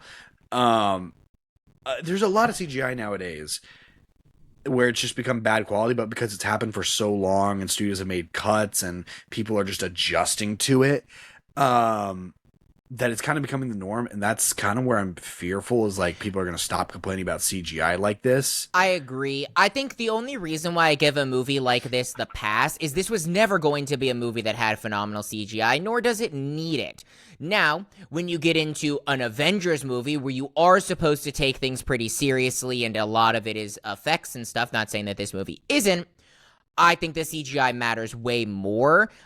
This movie and a Mortal Kombat or something like that, if the CGI is a little campy, I think that enhances the funniness and campiness of the movie, because these aren't movies that are meant to be big spectacle, look amazing. I think it comes down to expectations, but I do agree that I think it is terrifying how normalized bad CGI is becoming, which is why I did want to call out the forest sequence, because to me, I think every other notice of, oh, that CGI is a little bit worse than the rest of it was really minor and really didn't detract from anything that was happening. To me, though, the forest chase sequence, they already showed it in trailers and stuff like that, and it looked a little incomplete in the trailers, and it looked like they were intending to go back and like clean it up after they released the trailer version of it, and just never did. And I think that's kind of unfortunate, but... You see, I look at something, and this is talking about a different movie, but I look at something like Michael. Do you remember Bubbles the chimp? Yeah. He's a beloved monkey, pet of Michael Jackson. We all love Bubbles. That monkey looked horrible. Yeah. That was the a audience, really bad CGI The audience monkey. at his concerts looked terrible. Real bad. He-Man looks much better than that. And again, like you said, Michael should be taken a lot more seriously, considering A, it's a biopic based off a real person, and all these things really happened. But B, honestly, because it's a movie about the King of Pop, it really should probably have a higher budget, meaning that CGI should look better. But doesn't. Also, there's no CGI in that movie, so it should also be the only thing that visual effects artists should work on. That was my point that I was going to bring up is I think the big difference is a different argument that what you're making is like, of course Masters of the Universe needs CGI. It's goddamn fantasy world. You can't make a fantasy world in real life. It's very difficult, and if you do, it will not have the same effect. You can't have a talking tiger. You know what you can have? You know what a lot of movies have had? Monkeys. Or crowds. Those are things that you can do very easily practically, and they chose not to and looked terrible because of it, and were actively negatives that we discussed on the podcast and on our reviews. Or you could just, like, you know, if you did, like, okay, Bubbles being CGI, and obviously the giraffe being CGI, like, okay, I understand that. But, like, let's look at 2022's Nope. That was a really good movie by Jordan Peele. I really enjoyed that. There's a monkey in that movie. Looks really good because they took time to actually make it look good. Why does Bubbles look so much worse than the monkey in Nope? It's the same monkey. Like, I don't understand how we're not figuring, like, I'm ranting about something that's not even important to Masters of the Universe. So I'm going to stop tangenting on that. I'm just talking about CGI. This is far from the worst CGI ever. Actually, you know what I would put this on par with as far as, like, CGI goes? You remember Predator Badlands? Yeah. Honestly, you could probably compare this movie to Predator Badlands. A good time, not inoffensive, had some pretty good jokes, a pretty good emotional through line. That's it. Look, you already mentioned it. Adam does a great job as a character. I know that's not the actor's name. Nicholas. I'm not going to be like you and mess up the actor's name. His first name is Nicholas. I don't know how to pronounce his last name. I know. That's why I'm not even going to attempt it. Adam as a character is pretty well packaged. I like the awkwardness of the fish out of water. Like, he knows... That's the one thing this story does do that's different, is he doesn't forget who he is. He has to rediscover it. He knows exactly who he is, where he's from. He's just trying to figure out how to get back there. That's the interesting part of his character, is that he never really loses the awkwardness of, like, oh, this is the world he's from, so this is how he acts. This is, like, the normalities of it. He just kind of, like, adjusts to, like, the world a little bit, but not his, like, mannerisms. So I think that's always really funny to see in this film. But it's also funny because when he goes back to the world that he was from, he took stuff from Earth to Eternia, so he's also awkward there too. I just think it worked really well. It played just differently for the fish out of water story and changed it to where it's like just slightly different than what we've seen before. I kind of enjoyed that. Yeah, no, I agree. I think that added a lot of fun camp that could easily get annoying if not done properly. Like, it's not like we've never seen a character that's been campy and awkward in a real world setting before, but I think that this movie is a good example of doing it to the right amount of camp and silliness, where he just wants his sword, man. He just wants his sword. And it is seriously affecting his life. Like, he gets fired from his job. He has a confrontation in the office with his supervisor. It is slightly played for comedy, but it comes back in a more serious way when Skeletor is in his brain and he's having to relive that moment. And I think that that is a really, really good execution of that camp, where you get to see the funny, wacky, zany effect that it has, and the actual serious effect being a fish out of water has on trying to be, for all intensive purposes, a normal functioning human being in society, which he isn't, because this isn't his society. Sure. Yeah, I completely agree with that. Tila is okay as a character. I think she's fun, but I don't think there's all that much to that character. I think that's the unfortunate part with a lot of the characters outside of, I think, Adam, Duncan. I think it's Adam. It really might just be Adam and Duncan. Well, they're definitely the main focus. Here is kind of just... Well, it's just like they're just kind of all... Even Duncan to a certain extent. Every character except Adam is kind of like one-noted to a lesser extent, where they don't really necessarily have all that much to do beyond pushing his story along, which is fine. Again, you're set in the He-Man universe. Skeletor...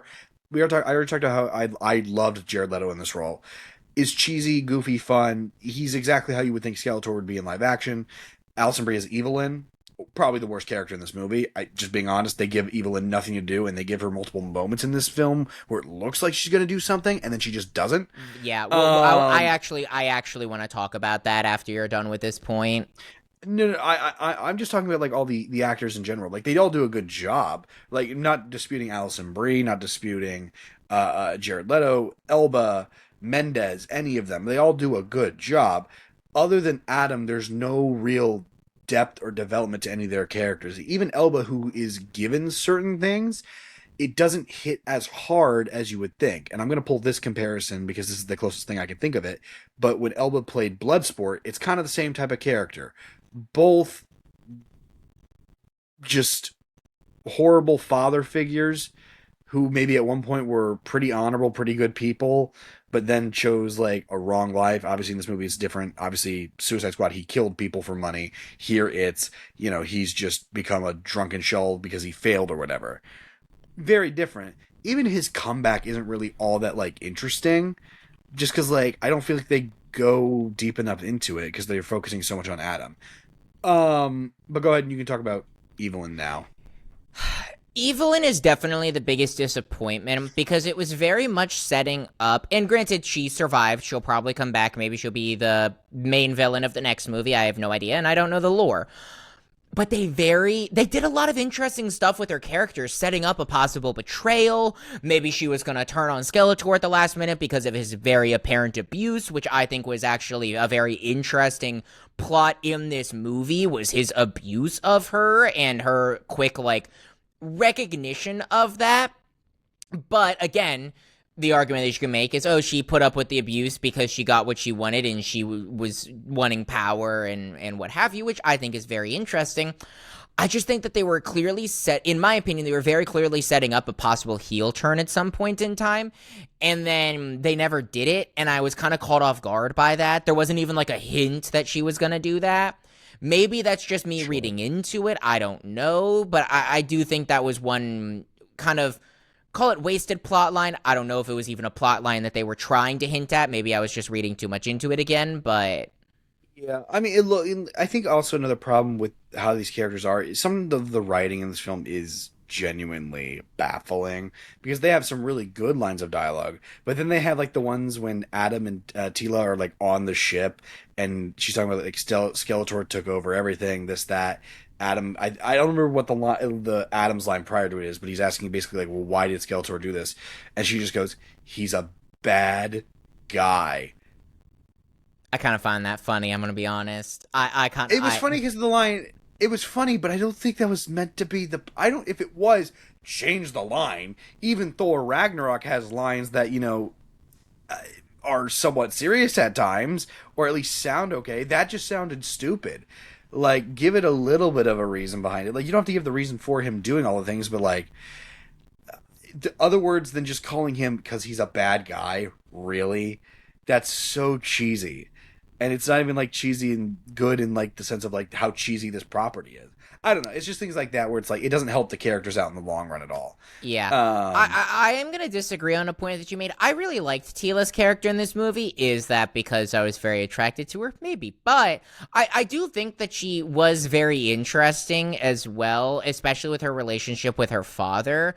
I think that again, it's predictable. It's generic, but I do think it added a nice little depth to the characters and to the story that really did serve an actual purpose. Like, it wasn't just like we're gonna do this over here. Like, it actually served a purpose to a point, not like fundamentally change the story, but I do think it was nice to see it, important, especially for Adam's story, their friendship, the romance, like all of that. It was interesting. It was funny. I really like that, and I think her acting was really good. I thought her character was well done. But yeah, if you did, you did. It just wasn't necessarily something that was overly interesting to me, I guess. I'm gonna say the most racist thing that's ever been said on this podcast. Oh no! I thought the sorceress was Gal Gadot. No, it's what's her name? It's Monica. Correct. It's Miranda. It's Miranda Baccarin. Thank you. It's the chick from Deadpool. Correct. I thought it was Gal Gadot. I was fully convinced watching this movie that was Gal Gadot. Yeah, you're just a racist. Yeah, I wasn't intending to be, and when I looked it up, I looked for the only reason I realized this is as we're sitting on this podcast, I looked up the cast of this movie to bring up the names, and I scrolled down looking for Gal Gadot's name, couldn't find it, and then started looking at the roles and found Sorcerer and realized that Sorcerer was in fact not Gal Gadot, and went, oh, I'm just a piece of shit. Yes. To be fair, she's in the movie for a good 30 seconds and very heavily make-upped and costumed. But that's the paycheck of the easy page. I'm just going to refer to easy paychecks now because this was the running theme at the beginning of the episode. That's the easy paycheck of this movie is her as the sorceress. She comes on for like 30 seconds and then plays a bird for like 30 seconds. Well, she and doesn't that's even it. play Then the you're bird done. because it's just She CG. voices the bird. She voices the bird For like 2 lines of dialogue when they're in the real world. Like, it's probably made $500,000 doing that too. possibly. Yeah, I legitimately thought it was Gal Gadot until I looked up the cast of this movie while recording. It's all right, buddy. Podcasting isn't for everybody. Maybe you should just do something else. Maybe start jigsaw puzzles. Those are really fun. Become Scrapbooking. Jigsaw? Understood. Message received. I did not say become Jigsaw. That sounds like a horror. That was oh my god. Now I'm thinking about how bad Scary Movie is. I'm thinking about how bad it is. They made a reference to Jigsaw. Oh, no, they didn't do that in this movie, did they? Not in this movie, but anytime I hear a horror movie reference, I'm just going to think about Scary Movie 6 right now because it's that bad. Masters of the Universe lifted my spirits. You want to talk about movies that actually like did something for me? This movie lifted my spirits. I'm going to be honest. And honestly, I mean, not because it was good or bad, but because Scary Movie 6 was so bad, anything I would have watched would have absolutely just made it a better, I mean, it would have made it an A+ movie. Yeah, I'm going to be honest. I really wish that I watched them in the opposite order because I watched Masters of the Universe and then Scary Movie. I really regret my ordering of these. In fact, I kind of wish I would have watched them in the same night just so that I went to bed happy that night. Well, I guess putting my thoughts together, Masters of the Universe a little bit. I mean, again, there's a little bit of heart, nothing overly, I guess, specific. The characters are okay, but it's a very fun. Oh, my dogs are now barking. We love that. Love that part of the podcast. Characters are fun. The actors do a great job. I think that, I love Leto in this role. I think it's cheesy. I actually want a sequel to this. We're If gonna we don't get get one it, because they obviously set up the post credit scene. Did you stay for both post credit scenes? Yes, the last one was Skeletor. He wasn't like, it was her picking up the skull of Skeletor. And did his eyes open? Did he look at her? I can't remember on that, but there was also the post credit scene of what is her name? Sheila, the lost, which like such a random. If you don't know Masters of the Universe lore, that's such a like random ass pull of like and the long lost sister, and I'm like, huh? Okay, but you could say the same thing about something like Mario. You could say something like Mario that happened earlier this year, especially with their post-credit scenes. Hey, here comes Daisy. If you don't know Mario lore, you're not going to know who Daisy is or why that's actually a cool thing to have. Absolutely. I mean, but yeah, I don't know. I think that this film's a fun time, a perfectly good watch. Give me a sequel. I actually kind of want to see one. Yeah, no, I would actually be interested in seeing a sequel to this. I'll be in there day one like I am with most movies. I think that, honestly, like, I'm going to be honest, I don't even really think there's much you need to improve on when you make a sequel. Because I don't think this movie needs to be any better than it was. Like, that was, I think, the biggest thing is you brought up the example of Dungeons and Dragons, where it's like, was that a perfect movie? Fuck no. Did it need to be? Absolutely not. It needed to be what it was, and it was really good at what it was.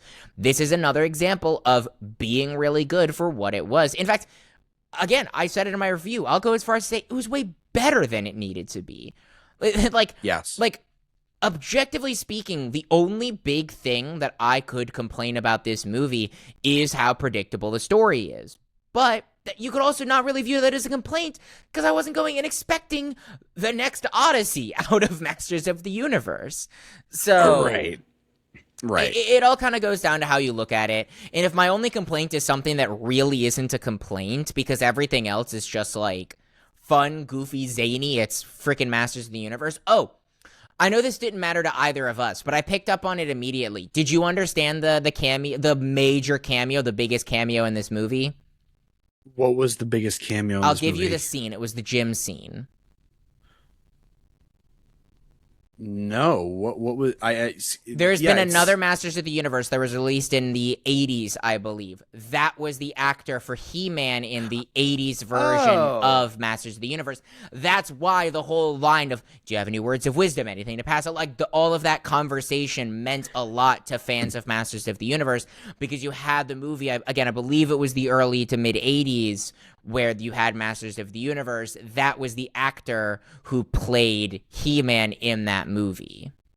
That makes more sense. That's actually kind of cool. I actually really like that. Yeah, and it's funny because I do think that if you watch that scene not knowing that, you'd be sitting there going, okay, why is this like, well, yeah. That's kind of what I thought, because I didn't realize that was the guy. Yeah, no, that was the guy who played He-Man. So that, again, that's why the whole pass along your words of wisdom. Do you have anything to grant me as a new? He literally says, like, do you have any words of wisdom for a newcomer? And I love the way that he's like, nope. And I was just like, oh yeah, that's pretty funny. I would have stood up and applauded and just said this was a 10 out of 10 movie if he says, do you have any words of wisdom? And he just leans over to him and goes, don't see Scary Movie 6. I would have stood up and applaud, saluted. This would have been a perfect 10 out of 10 movie. I was gonna say, Carson's like, current best movie of the year, Obsession. Actual favorite movie of the year, Master of the Universe. Why? Are you a big Master of the Universe fan? No, they shit on Scary Movie 6. Which is absolutely what I want to say. All disrespect and hate to Scary Movie 6. You did not do a very good job. Respect to Masters of the Universe. You are the most surprising film of the year. Thank you for being lovely. Yeah, no, I genuinely think that I would say the only other big surprise for me this year that I would maybe say was a bigger surprise, but I don't even know if it was just because of who made it, would be Hoppers. Not because I went in expecting Hoppers to be bad, but like I didn't expect, like, Hoppers was my favorite movie of the year, basically until Obsession came out. So for a good few months, Hoppers stayed my favorite movie of the year. And if you would have asked me going into the year, even out of the slate of movies up until that point, I never would have guessed that it would have been Hoppers. Right. But I will say, like, this was definitely, like, going in expecting to watch one of the movies of all time and walking out, like, genuinely kind of hype because, like, again, we don't need to talk about this that much because I know we're wrapping up our thoughts and I'm starving, but, like, the action sequences in this movie were just so damn good. Entertaining. They were entertaining. Like, they did a good job choreographing them. They were all pretty much in camera too. Correct. Save for like a few specific like shots and whatnot, but it was pretty well shot. The only complaint I have about the action sequences in this movie is why did he lose his sword he just kept losing the sword. He just couldn't hold on to that damn sword, which actually is a complaint, but it also isn't, because if you think about it logically, and I know I'm going on a weird tangent before we wrap up this podcast, but if you think about it logically, he's not a swordsman. We already set up in the first opening minutes of this movie that he does not know how to handle a sword. He doesn't even know how to handle a stick. So him not knowing how to hold the Master Sword and constantly dropping the Master Sword, I think is actually a bit of genius if you think about it from an objective standpoint. Because, yeah, you shouldn't be dropping your sword. That's kind of stupid. You can give your enemy the sword. But we already know why he's dropping the sword as often as he is. He has already been established to not know how to hold a sword. And that's one of those little bits of detail that I think this movie is way too smart to have done, but I know that they did it intentionally. So that's where I have to go, damn, they actually thought about this movie, unlike Scary Movie 6. Yeah, but then you also reach moments in this film where it's like he knows how to fight with the sword and take on an entire army, like later on. But like it's not like he's like just punching aimlessly and because he's so strong he's defeating the army. It's like he's a skilled fighter again, even though he hasn't had training in years. It's just like just suspend disbelief, just let it happen. Yeah. The movie's gonna be over in like 10 minutes. And the the argument that you can have there is, oh, the power influenced him and knowing how to be a good fighter, which, funny enough, discredits the exact point that I just made. So, correct. Take it or leave it just depends on how you want to look at it. Yeah. Again, overall, great action. Great soundtrack. There was a needle drop in this movie that I think was really well done. It was the needle drop right towards the end of the movie. I think it was like the only major needle drop in this movie. I was like, oh wow, this is actually pretty hype. Soundtrack's really good. Overall, good movie, good time. Absolutely go see this. Please do not give a dime. I would rather you sit through Master of the Universe 50,000 times than watch Scary Movie 6 again. I know that sounds like a curse. I promise you it's not. I promise you will have way better of a time watching Masters of the Universe 50,000 times than watching Scary Movie 6 a single time. What's on the docket next week? It's a great question. Typically, I know that off the top of my head, or I have it pulled up. This time I do not, so we're gonna stall by rambling. I'm pretty sure I can make a guess. Is it Toy Story 5? No, it's not. No. That is the week after. No. Next week is actually pretty hype. We have Disclosure Day. We have a Steven Spielberg movie to talk about. Another movie that I've completely avoided reviews for. I know people have already seen this movie in early screeners and stuff, and words out there. I don't know what the word is, because I don't want to know. But next week is Disclosure... Bird is the word. Correct. Bird is the... So next week is Disclosure Day and The Furious, which is the action movie that we had talked about. That's actually, I do know the reviews of that, and people are loving it. So, yes, very excited for both of those.